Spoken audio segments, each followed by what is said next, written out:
paprika. Now this is the Sam's Club Spanish style, it's not the Hungarian. I'm not that particular. Shake some of that in there. There we go, go ahead and give a little flavor. Now you put some salt and pepper in, but what I'm going to do, here's the salt and pepper. I can shake a little of that in there, a little bit of that in there. I like the cayenne pepper, but I got this. Now, I can't put too much pepper in because Edie's fussy about hot stuff. This stuff is called Soul Seasoning. I can't read the brand name. I got this stuff somewhere. I like it. Put a little of that in there. It's mostly salt and pepper. It's got some other ingredients. I don't remember what it is. Who cares? Pepper in there. The Soul Seasoning has quite a bit of salt, so we don't want to go too crazy. Now we got all that. Oh, that smells damn good. Now, did I forget anything? We got the paprika, Worcestershire, got onion. Oh, it's all in there. Now I'm going to put a little water in it. Take some of my water here. Pour that in. Don't need a lot. I think that's enough. Put a little water in there, make it zuppa. You make it a zuppa. See, that's it. Now it's cooking. Now, to make it more tender, I got all that in there. I want to make my dumplings. And to make my dumplings, I got a weird idea I'm going to try. Something different. And what I got here is some of this.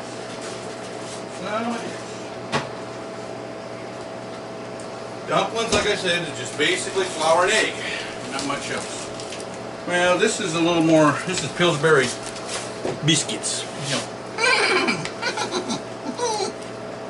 You know, the guy with the Pillsbury guy, Pillsbury, Duncan Hines. Anyway, Poppin' Fresh. Let's get this opened up, and I'll show you what I'm going to do with the Poppin' Fresh to make my dumplings. This is an experiment. I have to admit, it's the first time I ever tried it, but that's what John says. It's all about trying something you might like. Try something that you're going to do your way, right? Now let's see if we can open this sucker. And we got it open. And we're going to take little teeny pieces of this, like dumplings. Make little dumpling balls and just drop them in there. And we're going to cook those in there as little dumpling balls. See? Little dumpling balls, little dumplings. Like Baby Dumpling and Dagwood and Blondie. Blondie! You know, Dagwood and Blondie. And Daisy. And anybody remember that? Run out the door and knock the mailman over. Dagwood Bumstead. And boy, I haven't had a good Dagwood sandwich in a long time. That'll be the next one I think I'll make a video about. And it's just about supper time. Clock me dong dong. Now a lot of people make these little doohickeys smaller. These called spatzels or something. I don't remember.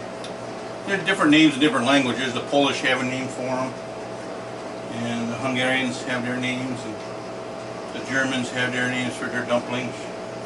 Or is it kadiddles or something? I don't know. We're just going to put these in there as my dumplings. Keep busting them up. I have a whole lot of those. And I'm going to cook this. Now, I'm going to cook it in the pressure cooker. I really don't need to. But the meat was raw, but it'll tenderize the meat. The reason I want to pressure cook it is pressure cooker is a good way to tenderize meat, like using a crock pot, but your crock pot takes a good 4 or 5 hours at least. Pressure cooker takes about 15-20 minutes to do the same thing. And I like the pressure cooker, so we're going to use this fancy pressure cooker Mama got. Lots of dumplings. I like lots of dumplings in it, so I'm going to put the whole thing of the Poppin' Fresh in there. A whole bunch of little dingle balls here. And I might edit some of this out or put this in fast. I don't know. I'll see if I can do that. Because it takes more time to do the dumplings. And if you do it the other way, where you put the eggs and flour together, that actually takes longer than this. Because you got to make them into little dumplings and knead them in your fingers like this. Little things, and they're little ones. I like them a little bigger. So. Now this has leavening in it, probably some lard or grease, shortening of some sort. Leavening, what else would be in here? Salt, Not a whole lot more. Mainly, I don't know if it has the egg in it though. That's the one thing you probably don't have. That's one reason I say use egg noodles. The idea is the egg, which gives your dumpling a little better. Makes your dumplings cook up a little better. So I think an egg is a secret to a good dumpling. Putting a couple eggs in it. I think it makes it work better. Now we're almost done. We got lots of dumplings in here. I'll bring the camera over to get a look at it, and I'm going to put the pressure cooker on it and make lots of noise. Now this one don't do like the Presto. This one, I think it just goes it don't go like Presto. Okay, now I got them all in there. Throw that away, and I'm going to get the camera so you can see it. I might have to cut this down in time a little. There you go, you got all your dumplings. They're already starting to puff up like dumplings. Again, it's a soup with dumplings. That's all it is. Some people get all hung up about goulash and soup and stew. It's like stew. Everybody has their own way of doing stew. Now, so put this on here. Got this right? Oh, I think I got it backwards. I think it only goes one way. We'll try it this way.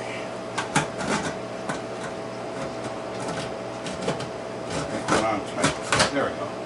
Lock it. It's locked. And we'll put this probably on that setting. We don't need it high. Now we're going to let it pressure cook for a while. We'll put the stuff away and we'll be back later. Okay, I think we're recording. So I wanted to get a little of this action here. By the way, what do you think of this cool humidifier? Isn't that awesome? It's an ultrasonic with some kind of antibacterial light. But anyway, get some of that steam action. Here's something I wanted to show you while this is cooking. Got these for Xmas, for the big X. This is my ham radio cup. It's got the Morse code on it and the, what you call it, you know, Alpha Bravo and all that junk. And this one is my ham radio cup with my call sign on it. And it's got a picture of a drake on it. To get under the light better, to show it might maybe a little better. And my ham radio cup. And isn't that cool? And I got them from a guy in England on eBay. A little pricey, but it was cool. So we'll let this cook, finish up. Another 10 minutes or so, and I'd say at least 10 minutes, and it'll be done. Don't take long. Man, does it smell good. Okay, it's done. I was thinking French onion soup would be very similar to this, except that in French onion soup, no dumplings, no meat, and you might put a couple tablespoons of flour to make a roux, you know, brown the flour with the onions and the garlic. Otherwise, it's pretty much the same, and then when you put it in a bowl, you put some mozzarella cheese, and you toast up a slice of bread, rye bread, put it in the bottom of the bowl, pour the soup on it, mozzarella cheese on top, maybe bake it in the oven for a few minutes to brown the cheese, and you got French onion. Let's see if we can get this thing to release the steam. Okay. It's been sitting here off with the burner off for about 10 minutes. Still got quite a bit of steam in there. And I don't want to get burnt. Gets kind of hot doing that. There we go. Release the steam now. It's safe. And we'll open it.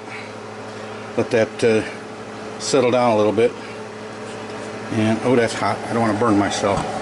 Because man, that's gonna, all that steam gonna come out. And let's see, maybe I could do it this way. Take the top off. Aim it down in there, and we'll take the top off. There we go. Ooh, they're hot. Hot. And there you have it, folks. My version of Hungarian goulashes. You could probably take the Hungarian off, but that's it. Boy, that looks good too. Well, Mama and Noah get home, we'll have some soup. A nice slice of buttered toast with it. Good. That's it, folks. That's all, folks.